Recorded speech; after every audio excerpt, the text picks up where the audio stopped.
We are seeing an influx of racism on Twitter. It took people are putting their experiences in the chat. It took 4 years to fire him. And I would just kind of find these patterns like over and over again where it just seemed like, and I'm gonna continue. So I end up leaving the sales job. I end up moving to London and I start my show in London.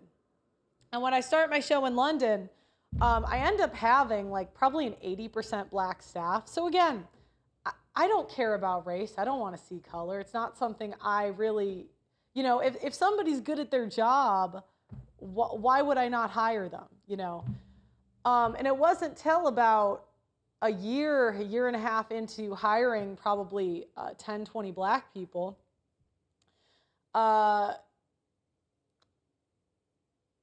I got allegations of racism. I was told I was a colonizer. I had a colonial mindset, whatever that means.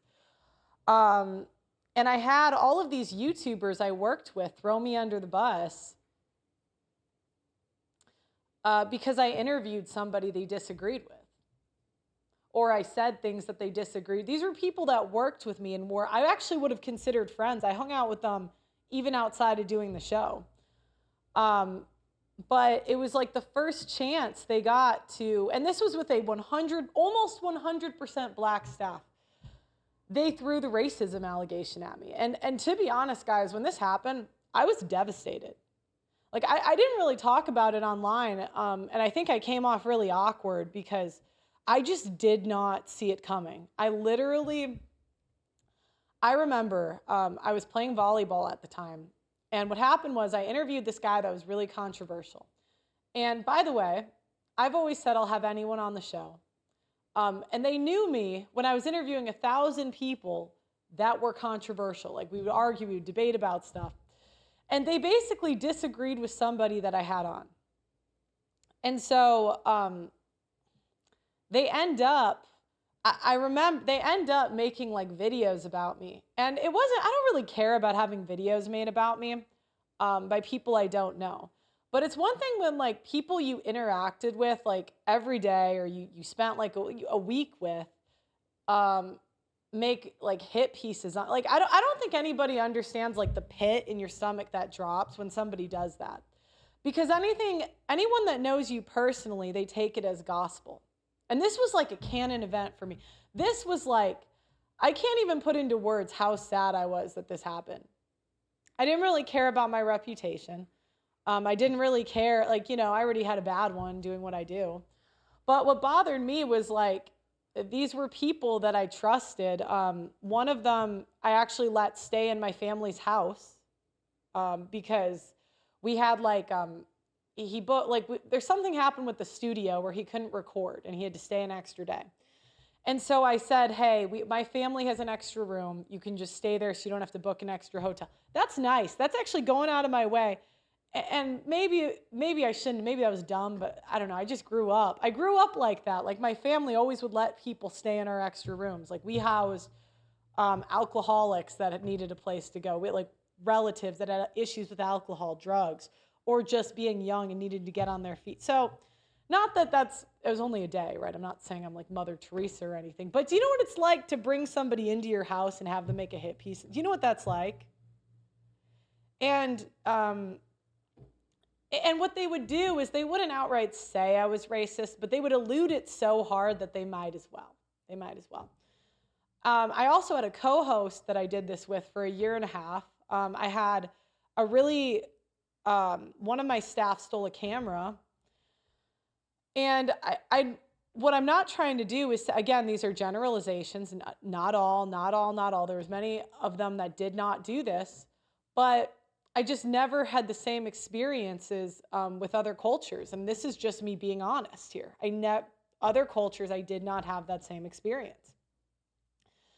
And I remember at the time, like, I don't think people realized how much that really affected me. I was bawling my eyes out crying because it just felt like all of these people that I really tried to help, like one of them we had taken out to dinner, like him and this other girl that came out on our show. We hosted them for like a week straight, did all this content. And for about a year, he made all these hit pieces on me, taking things I said out of context, just trying to make me look bad, racist, whatever, and just making fun of me for a year. This was somebody like I'd spoken to. And so I understand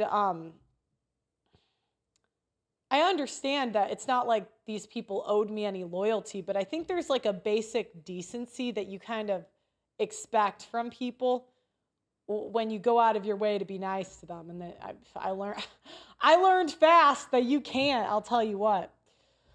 And I would say that was my moment personally of Black fatigue. It wasn't really the BLM. It was not that guy doing that in college. It was not the guy that was calling fax lines at work. I never really cared. I mean, none of that really affected me too much. It was when, and I always say the news hits your real life 2 to 4 years later. And it was about 4 years after the BLM riots, where now my personal life is getting affected. All because they disagreed with somebody I had on. And one of them I actually tried to talk to behind the scenes and just say, hey, like, what's your problem? Like, talk face to face, not on social media. And my point of this is not to rehash the drama or bring it up. I've moved on in my life. My point is that at some point, you can't keep calling white people that are nice to you racist and not expect us to get tired of it, especially when we're nice to you. Okay, let me keep going. On top of that, I got ambushed on the only like Black-owned network I went on, you could say. They didn't pay me. And you saw it in the beginning of this. They never paid me. It's been a year and a half.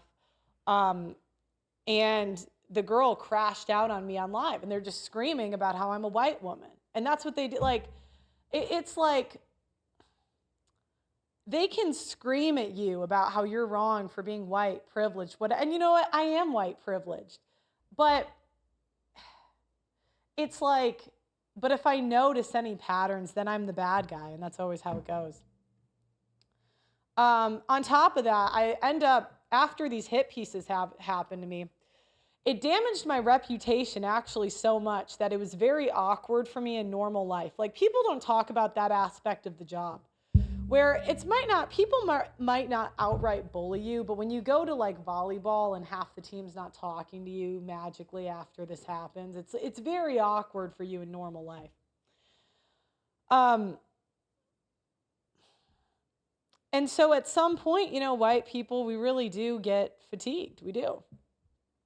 Now, a lot of the pushback I get is, well, what about other races? And look, there's things I am fatigued with white people on. Okay, there's things I'm fatigued. We could go into other races, but, this is the topic today, so we're going to keep going.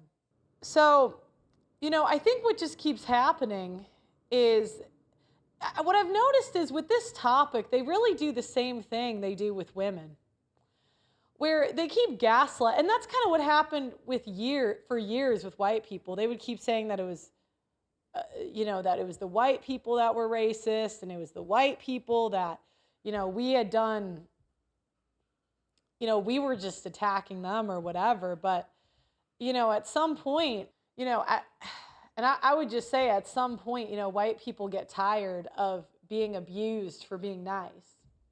And that's kind of what I see, and I follow some of these cases and I just don't understand it. Like,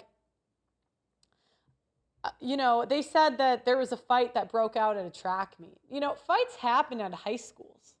That happens all the time. You can hit each other. Like, people used to be able to fight at high schools and not be scared that someone would have a weapon.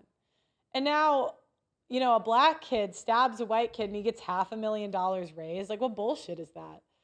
It's bullshit that all these people donated all this money to BLM. What's changed? What's different?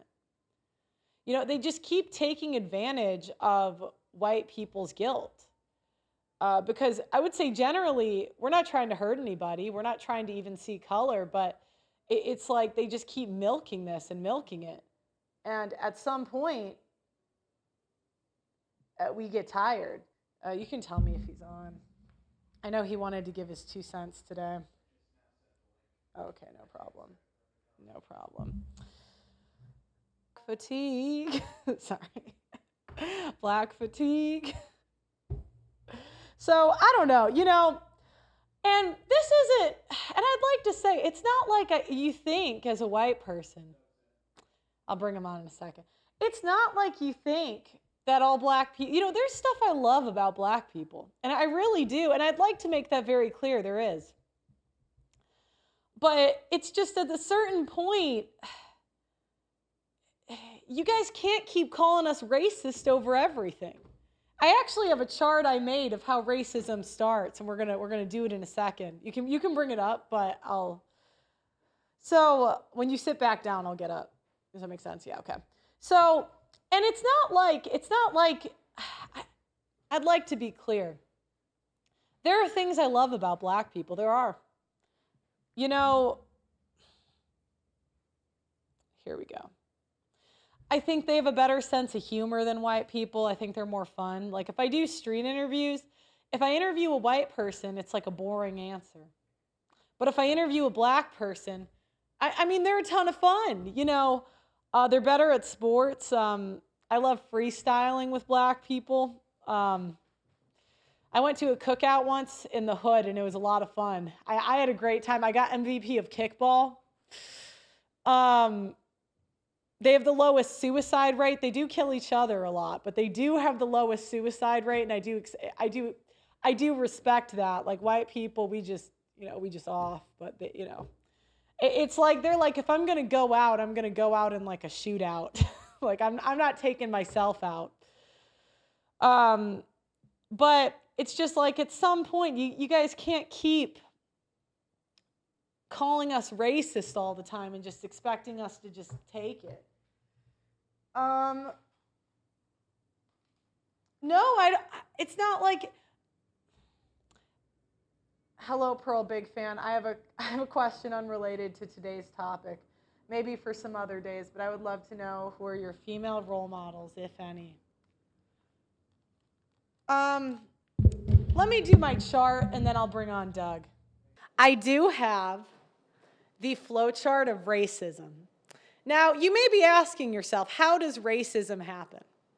Now, to be fair, there are some real racists, but I don't think people start that way. We are seeing an influx of racism on Twitter. Now, again, some of these are real racists, but what happened is you're nice to black people, then you're called racist, stolen from, attacked, and then there's black fatigue, and then there's real racism. And then you forget, and then it just keeps going. So, yeah, that's what we got here.